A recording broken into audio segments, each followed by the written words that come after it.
U.S. President Barack Obama has unveiled a defense strategy to expand the country's military presence in the Asia-Pacific region amid defense cuts.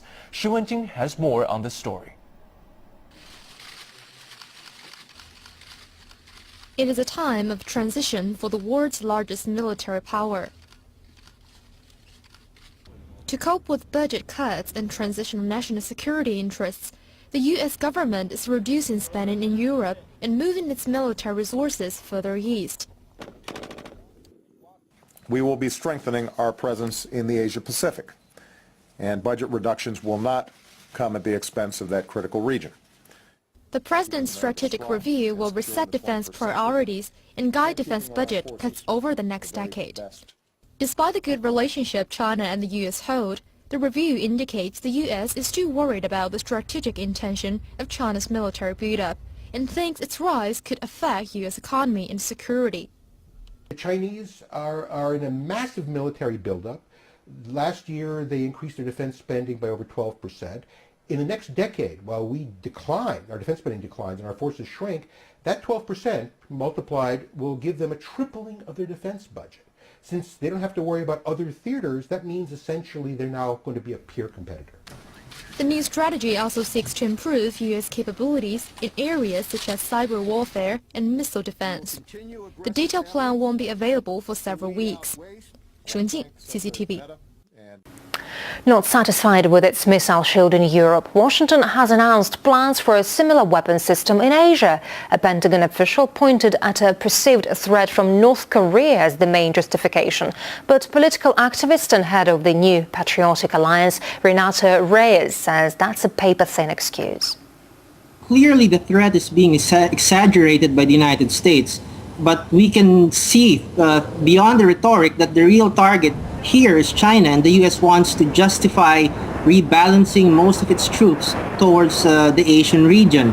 The so-called threats emanating from China are highly suspicious, questionable, and are in fact being twisted just so the U.S. can justify sending more troops and ships here in this region. Only intended to provide more justification for the permanent and expanded U.S. military presence in our region. That's another concern of ours. Will the U.S. missile shield provoke an arms race in the region? Would it provoke countries like China and North Korea into taking a tougher stance, into competing with the United States and deploying more war machines throughout Asia? And if that happens, that would be a bigger threat to peace. I'm Deborah Kahn. Joining me now is Paul Burton, who is Asia Pacific Director at IHS Aerospace and Defense. Joining me now from Singapore. Okay, hi Paul. So obviously the U.S. bombers were able to fly in this area without incident, but in your opinion, how dangerous can the situation get? Absolutely. Well, I think you have to view China's creation of this ADIZ, the Air Defense Identification Zone, on the backdrop of recent history, which really has seen an escalation of the tension in the East China Sea and the South China Sea, with all the major states surrounding it having competing claims to a number of islands there that they believe to be rich in natural resources. And I think that the United States response to China's creation of this ADIZ was probably unexpected in Beijing, and has certainly assisted in creating this tension that is now really taking root in this region. Okay, so is it necessary for the U.S. to really take on the role of policing this region in support of Japan? Yeah, I mean, U.S. has a long-standing agreement with Japan to de facto protect its territorial integrity from security threats. And I think one can view recent moves by the United States flying the B-52s from Guam over the ADIZ as part of that strategy. Whether or not the US views itself as a regional policeman, I think is open to interpretation. I think from Washington's perspective, they would say, look, all we're doing here is standing by our key ally in the region. Obviously, from Beijing's perspective, they can say, well, look, we have a national right to defend our airspace and our territorial integrity. And guess what? Japan has an ADIZ, South Korea, a lot of the surrounding states have these zones. Therefore, all we're doing is saying we have a right to create our own zone, and does the US then have a kind of a counter right, if you like, to fly in and out of it at will? Beijing will say no, Washington yes, and therefore we reach another kind of diplomatic impasse, if you like. Okay, and this has been a long-standing dispute over the islands known as Senkaku in Japan and Diaoyu in China. So China does appear to be becoming aggressive, a lot more aggressive lately. What would you expect next? Well, I think we can see a continuation of this tit-for-tat exchange, if you like, between the various actors in the region. The IHS covers a global defence budget, and that's a key indicator, really, of how you can expect to see trends developing in the region. We're seeing budgets in Western Europe and America fall. We're seeing budgets in Asia Pacific rise. So we forecast between now and the end of the decade, Japan will spend around $400 billion on defence budgets, China around 975 billion, South Korea 300 billion. We're seeing a picture here of a region that is becoming increasingly militarized. China is developing increasing UAV capability, for example, that concerns the region. Japan is responding in kind, and it all just kind of develops a sense of uncertainty and insecurity in a region that is obviously pumping a lot of its cash into defence budgets and procurement. I think what prevents this from escalating to a kind of a classic military conflict is the depth of trade that you see between China and Japan. And although it's fallen this year by around 8 to 10%, it's still a significant amount, around 175, 180 billion US dollars. And I think that acts as a kind of a tacit guarantor that this doesn't escalate into more traditional warfare. Okay, I know a lot of people in the region are certainly hoping so. So thanks very much. Paul Burton joining us from Singapore. For more on this story, you could go to WSJ.com. I'm Deborah Kahn. China plans to use unmanned drones to increase its presence around the islands that are at the center of a volatile dispute with Japan. They will conduct marine surveillance of the area. 3 Chinese patrol vessels still remain very close to the uninhabited but strategic archipelago and have briefly entered waters which Japan considers its territory. The conflict's seen large-scale protests in both countries turn ugly. The row could be further complicated as Taiwanese boats are now heading to the islands to reassert their fishing rights in the area, while all around the U.S. is increasing its military activity in the region. For an expert's opinion on the story, I'm now joined live by James Corbett, editor of the Corbett Report website from Japan. Thank you, James, for joining us today. Now tell us, why is there so much deep-rooted interest in these tiny, uninhabited islands? Well, ostensibly, this is about the potential oil and gas reserves that have been estimated to be in that area. So this is what the geopolitical calculus is about. But I think we have to understand this entire dispute not in terms of the islands themselves, which most average Japanese and average Chinese people, I think, don't really care about. I think this is being played up as a nationalist sentiment and nationalist fervor. And there's a couple of reasons for this. I think one of them is the political calculus that both countries are making right now.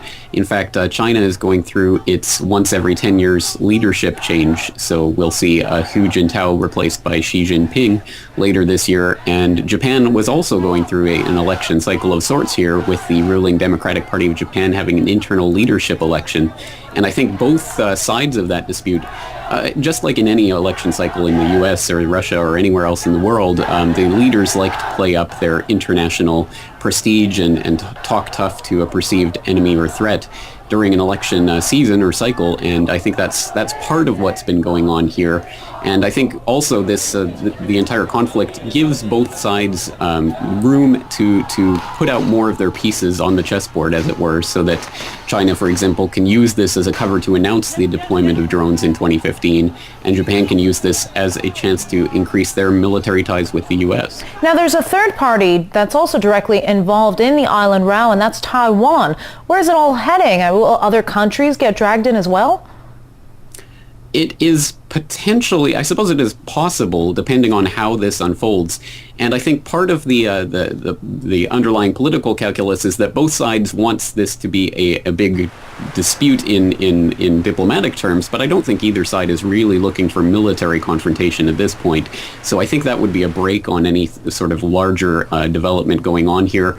But having said that, I think if there was to be one side that overacted, I think the other side would be more likely to overreact because of this kind of tense time that's going on politically. So it has the potential to get bigger. And right now, Australia is being proposed as a third party to arbitrate in a trilateral security talk between Canberra, Beijing, and Tokyo over this dispute. So we'll see if it does broaden out into the region. But right now, Japanese Prime Minister Yoshihiko Noda is in New York to attend the UN General Assembly meeting, and he will likely raise this dispute while he's there. So this is becoming a bit of an international issue.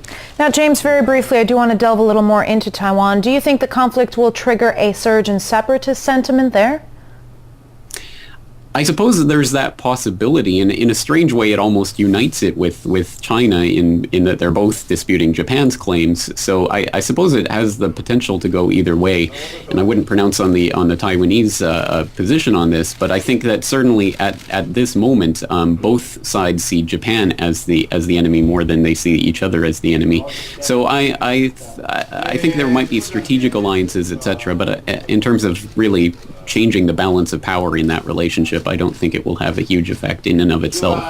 All right, and finally, the protests in China could certainly cost Japanese businesses billions of dollars. How will the dispute play out for the country's economies? Well, that's, I think, part of this calculus, the political calculus that's going on. I think there's also an economic price to pay for this because, of course, it destabilizes markets and it creates volatility.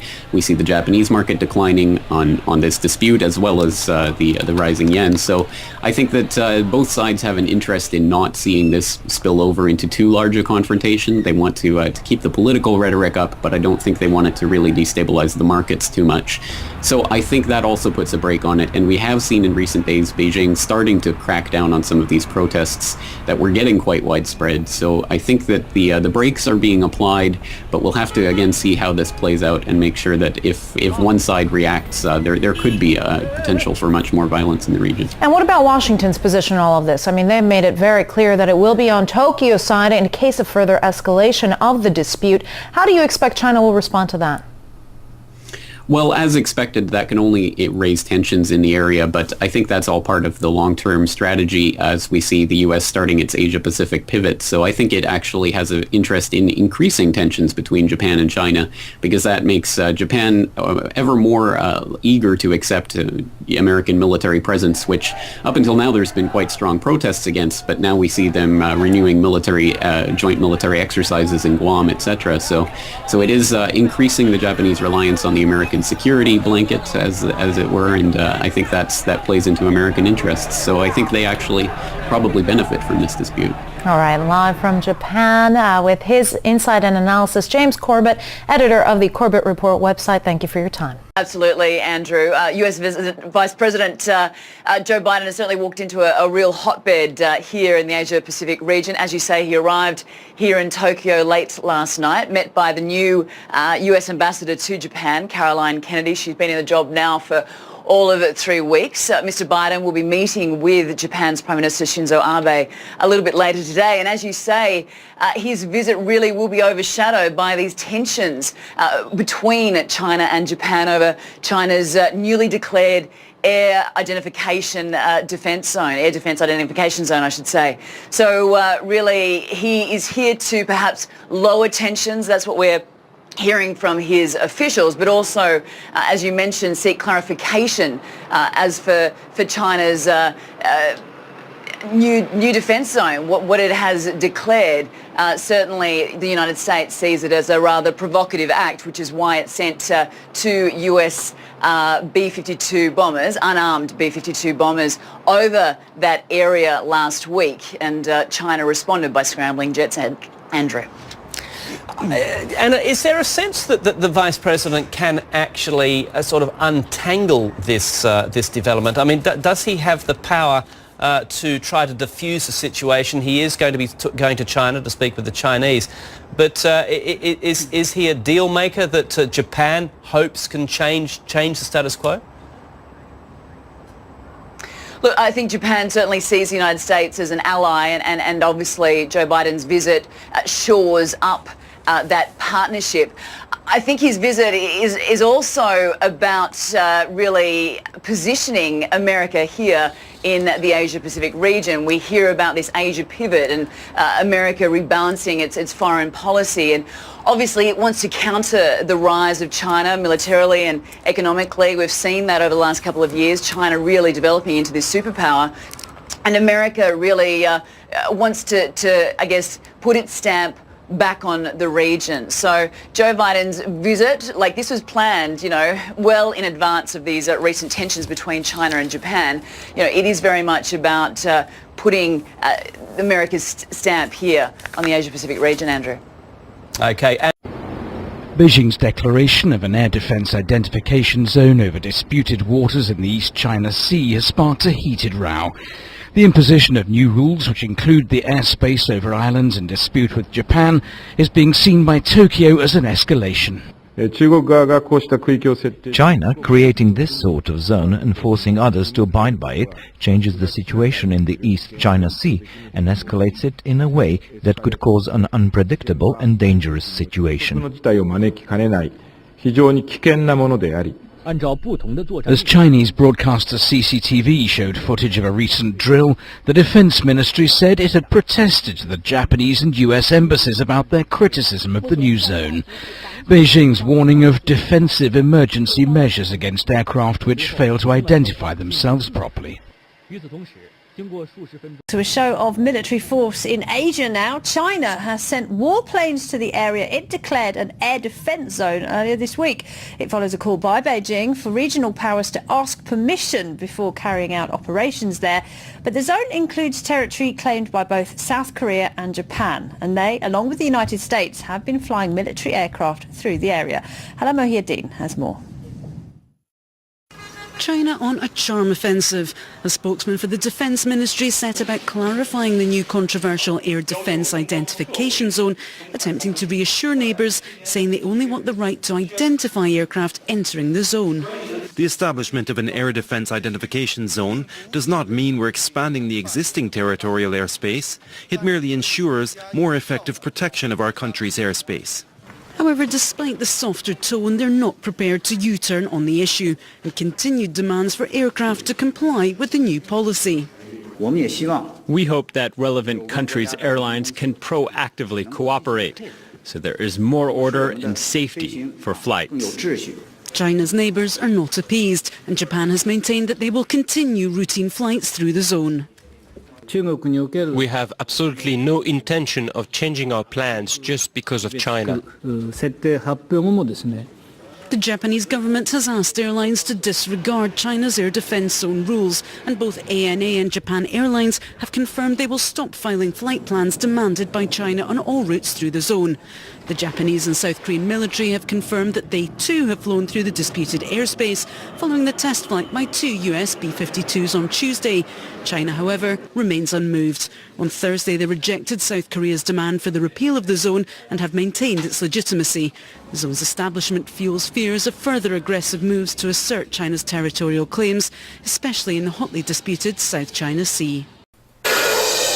We're learning that China's only aircraft carrier is on the move after a direct challenge by the United States. Two U.S. warplanes flew over the East China Sea in a disputed area that China is claiming as an air defense zone.